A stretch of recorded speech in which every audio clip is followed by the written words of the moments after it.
This is Story Recapped. Today I'm going to explain an action sci-fi horror film called Cold Skin. Spoilers ahead. Watch out and take care. We are never very far from those we hate. For this very reason, we shall never be truly close to those we love. The haunting thoughts of the young Englishman go on and on as he sets sail for a remote South Atlantic island to work as a meteorologist. While his thoughts drown him down, Captain Axel approaches him and lights a cigarette, telling him that they're almost there. In September 1914, they finally arrive on the island, where no one greets them. The man had been sent to replace another meteorologist stationed at the island, but there seems to be no sign of anyone. Captain Axel accompanies the young man to look for the previous meteorologist to ensure he's safe. They come across a lighthouse and knock on it, but no one answers. The young man forces the door open and finds the only other person on the island, Gruner, the signal technician, who greets them both coldly. When Captain Axel asks about the former weather official, Gruner answers that the man they're looking for died from typhus. Gruner seems unbothered by their presence and walks around nude. Irritated, Captain Axel and the young man leave the lighthouse. When Captain Axel bids him goodbye, the man wanders around the island as he deems life ahead of him there. Like the previous weather official, he must dwell into the intensity and direction of the winds for 12 months before someone replaces him. When he returns to the cabin to fix his things, he finds the previous meteorologist's diary, revealing his name as Aldor. Inside, he sees sketches, a photograph of Aldor's wife, and even a lighthouse drawing with strange creatures beside it. The next morning, he finds strange rock circles on the sand. He then heads near the coast with a telescope to start work. As he peeks through the binoculars, he sees the naked man doing a stretch as preparation for a long day of doing nothing. That night, while he's reading, he hears rustling outside his door, to which he thinks is Gruner. However, the noises get louder and louder with scratching and growling sonances. Then, suddenly, a reptilian hand appears at the bottom of the door, which he immediately steps on, causing the unknown creature to get agitated. When he hears more, he hides under the floorboards while they try to enter his cabin. They attack his place but notice that there's no one inside. When the footsteps stop, he looks through a small hole in the floorboard's door. The creature peeps through as well, causing him to poke its eye with a knife. Feeling afraid, he locks himself underground for the whole night. He calls Gruner the next day, pleading to be let into the lighthouse, but Gruner refuses. Determined to fight, he heads back home and spends the whole day reinforcing it. With a newfound rifle among the baggage in the cabin, the man feels ready to fight against the unknown monsters. The night comes and the swarm of beasts start appearing from the darkness, slowly approaching the cabin. He braces himself as he shoots them one by one. He eventually has no choice but to start a fire since there are simply too many to handle. The fire makes them flee, but it burns the cabin. He runs away from his burning house. Fortunately, it rains before the cabin completely burns down. The following day, he sees Gruner leave the lighthouse and discreetly follows him down to the rocks. When he is about to ambush Gruner, a blue female sea creature attacks him and he points his gun at her. Gruner stops him from shooting her by showing she is vulnerable. The young man takes advantage of offering Gruner some of his supplies in return for shelter. Gruner then calls the man a friend, for the sea creature to acknowledge him as one. A little while later, they head into Friend's cabin to gather his supplies. He realizes that the previous weather official didn't die from typhus, but from the sea creatures. However, Gruner tells him that they need to head back to the lighthouse since it's nearing sunset, and the creatures might attack. They lift the supplies into the beacon, and after a long walk, Friend passes out. One morning, Friend is awakened by the female sea creature licking his hand, trying to heal his burns. It turns out that he's been asleep for 2 days. Friend then finds Gruner and takes an inventory of their ammunition and explains to him that the creature, which he calls a toad, is like a dog who will not abandon her master no matter how cruel he is. Friend gazes at awe in her, fascinated by her existence, giving her the impression that she's different from the others. However, Gruner warns him not to trust her entirely, believing that her silent and calm personality hides evil intentions. Gruner then shows Friend more of the lighthouse and takes him up to the top. Friend wonders why Gruner chose to stay on the island when he had the opportunity to leave when Friend arrived. However, Gruner tells him that he will never come back to the civilized world now that he's a master of his own destiny. Still, Friend tells Gruner that he will come aboard when he sees the next ship come by, to which Gruner wishes him good luck. Later that day, Friend contemplates how a few days of isolation recently had changed him. As he fixes his things, he's surprised by the creature's presence, but still, he observes her as she ignorantly eats a candle. As he's trying to explain to her the use of a candle, Gruner calls him up, commanding him to bring his rifle. That night, Fred watches Gruner as he prepares for the attack. The older man instructs him what to do and fires the flare gun, which signals the beginning of a long night. On the other hand, while the female creature wails into the sky, a crowd of sea creatures barrels towards them, and Gruner starts shooting. However, Friend feels overwhelmed as he remains in his position and slowly walks backwards until he passes out. Gruner is left alone fighting the appalling swarm of sea monsters. The following day, Gruner is enraged at Friend's ineffectiveness, telling him to fetch water instead. Friend then gets the water, and when he comes back, he hears a pounding and wailing in Gruner's room, and to his surprise, he sees Gruner thrusting himself into the sea creature. He then immediately leaves. Later that day, Gruner and Friend eat lunch in awkward silence. Friend cannot confront him as he feels guilty and uncomfortable at the same time. However, Gruner breaks the tension as he bangs the table, telling Friend that he only has one last chance left. That night, Gruner catches the attention of the creatures as he takes the flare gun. When the monsters appear, Friend is frightened again, causing Gruner to lock Friend outside on the balcony, leaving him to fend for himself against the monsters. Despite hearing gunshots and Friend's pleas outside, Gruner falls asleep. As the sun rises, Gruner is surprised to see Friend alive, covered in blood, gazing blankly at him. Months pass, and the two men get into a routine when the creatures attack several nights in a row, forcing them to keep vigil.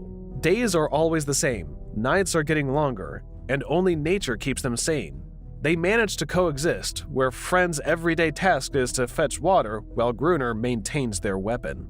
One day, Friend speculates that the creatures are returning to the lighthouse to reclaim the female sea creature. However, he still wonders why she allows her species to get killed and why they don't attack on some nights. Gruner doesn't care as to why the creatures come and plans to exterminate them all. Later on, Friend visits his old faded cabin to reclaim some of his belongings, only to discover how he has changed his appearance as he looks at himself in a mirror. He trims his beard, hoping to have some sense of his old self. On his way back to the lighthouse, he comes across a massive whale skeleton and picks up a piece.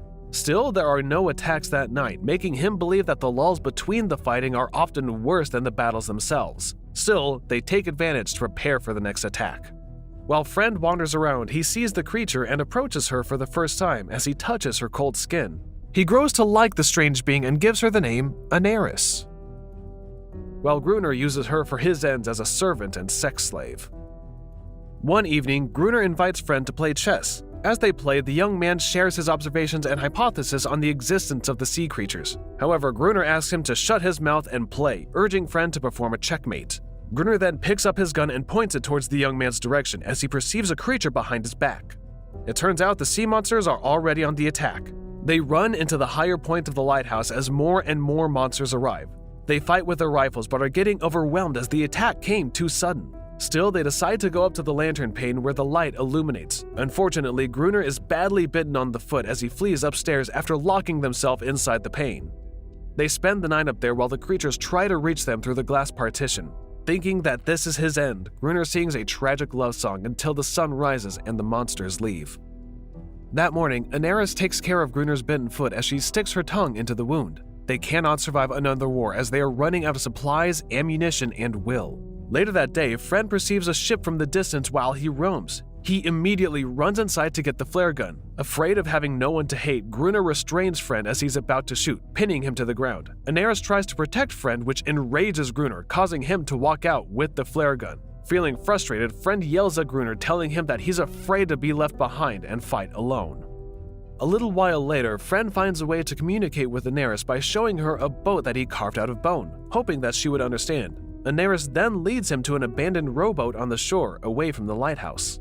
At the lighthouse, the young man tells Gruner about the boat, but Gruner says he knows about it, informing him that a Portuguese man used it to get away from a shipwreck, but the creatures killed him. He also claims that the ship's cargo contained dynamite, but he assumes that they're all waterlogged. Meanwhile, Friend is interested in diving into the shipwreck with an atmospheric diving suit, but Gruner disapproves, telling Friend that what he's proposing is a suicide mission. One afternoon, the young man paints the rowboat with hopes of making it work. He then hears a howling from the distance, only to find Anaris enjoying a swim nearby. As he removes his clothes, he slowly approaches her as if he's going to kiss her. Unbeknownst to Friend and Anaris, Gruner is watching. Back at the lighthouse while Friend is reading a book, Gruner hands him a diving suit and changes his mind after witnessing what they did on the pool, secretly hoping that Friend will die in the attempt due to jealousy. The following day, they row out to the shipwreck using the boat. The young man explains a rope tug is their only way to communicate while Friend is underwater, telling Gruner that he will tug the rope 3 times if he needs air supply. He then wears an old diving suit searching for the crates carrying dynamite while Gruner controls the string from the boat. While underwater, Friend finds the container and immediately hooks them up.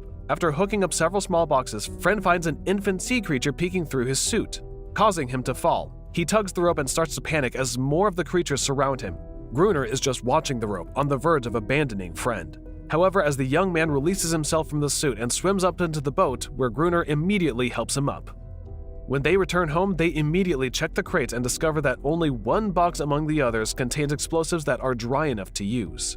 The winter is coming. Friend and Gruner devise a plan to entice as many creatures as possible into the lighthouse before detonating the planted dynamite in hopes of scaring them away. However, that night, no one attacked. 3 weeks pass in the blink of an eye, and Gruner is getting impatient while waiting for the big attack. Friend finds Gruner freezing outside, still waiting in desperation for the creatures. Friend asks him to go inside and defuse the detonator for a while.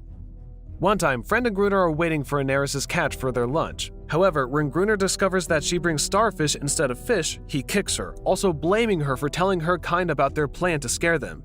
The angry man grabs Friend's shirt, telling them that their new plan is to leave the door open, luring them inside for an ambush. That night, Friend leaves the door open while watching it. Gruner takes the upper ground, preparing to detonate the dynamite. They've been waiting for hours, and it seems like they're not going to attack them. Following Friend's speculation, Gruner drags Aneris beside him, forcing her to wail, assuming that it would attract the creatures. Meanwhile, a sea creature attacks Friend at the main door. He manages to get away from them, but more creatures are coming in. He rushes upstairs while informing Gruner that they're now inside the lighthouse. The creatures attack, but Gruner cannot detonate the explosives, causing Friend to sprint to the top of the lighthouse and reconnect the detonator. An explosion occurs, killing many sea creatures. Feeling unsatisfied, Gruner goes for a second set of explosives nearer to the lighthouse, knocking Friend and himself out. When Friend wakes up the following day, he immediately searches for Gruner and wakes him up. The young man is relieved when Gruner moves and starts singing a song, which he joins this time. Meanwhile, there is massive chaos around the beacon. Gruner uses a spear to finish off the wounded and dying toad on the beach. After seeing one of the dead creatures wearing a necklace, Friend believes that the species are more civilized than Gruner portrays them. Gruner grabs the pendant and hurls it into the sea, feeling enraged. Later that evening, while they watch for the next attack, Friend hears Aneris and several other creatures mourning the loss of their species. Gruner approaches him and explains that he rescued Aneris as a baby trapped in a net years ago, believing she owes him her life. Aneris vanishes, but Gruner assures him that she will crawl back, as she always does. Friend seems to regret what they did, but Gruner remains cold and has no remorse towards the creature's death.